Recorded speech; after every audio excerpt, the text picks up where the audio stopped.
ಚಂದನ, ಮನುಷ್ಯರಾಗಿ ಹುಟ್ಟಿದ ಮೇಲೆ ಸಂಬಂಧಗಳಿಗೆ ಬೆಲೆ ಕೊಡದೆ ಹೋದರೆ ಮನುಷ್ಯರಾಗಿ ಹುಟ್ಟಿ ಏನು ಸಾರ್ಥಕ ಹೇಳು?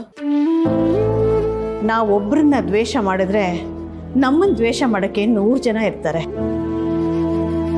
ಇರೋ 4 ದಿವಸ ಜೀವನದಲ್ಲಿ ಪ್ರೀತಿಯಿಂದ ಬದುಕಬೇಕಲ್ವಾ? ಒಂದು ಹೆಣ್ಣಾಗಿ ಇನ್ನೊಂದು ಹೆಣ್ಣು ಮನಸ್ಸನ್ನು ಅರ್ಥ ಮಾಡ್ಕೊಳ್ದೆ ಹೋದರೆ ತಪ್ಪಾಗತ್ತಲ್ವಾ? ಈಗ ನಿನ್ನ ಪರಿಸ್ಥಿತಿನೇ ನೋಡು. ನಿನಗೆ ಅಂತ ಒಂದು ತವ್ರ ಮನೆ ಇದ್ದಿದ್ರೆ ನಿನ್ಗೆ ಈ ಪರಿಸ್ಥಿತಿ ಬರ್ತಿತ್ತಾ? ಅಮ್ಮನ ಮನೆಯಲ್ಲಿ ಗಂಜಿ ಕುಡಿದ್ರು ಅದು ಅಮೃತಕ್ಕೆ ಸಮ ಅಮ್ಮ. ಅಂಥದ್ರಲ್ಲಿ ತವ್ರ ಮನೆ ಇದ್ದು ತವ್ರ ಮನೆಯಿಂದ ದೂರ ಇರಬೇಕಾದ್ರೆ ಅವಳ ಪರಿಸ್ಥಿತಿ ಹೇಗಿರ್ಬೇಡ ಹೇಳು?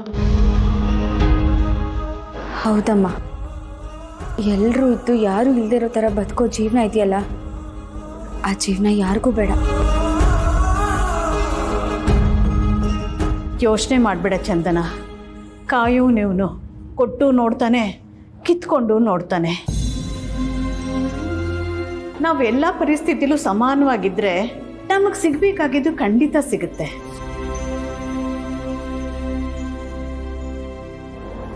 ಅಮ್ಮ, ಅರ್ಚಕರು ಬರೋ ಮೊದಲು ನಾನು ಪ್ರದಕ್ಷಿಣೆ ಹಾಕೊಂಡು ಬರ್ತೀನಿ, ನೀವು ಬರ್ತೀರಾ?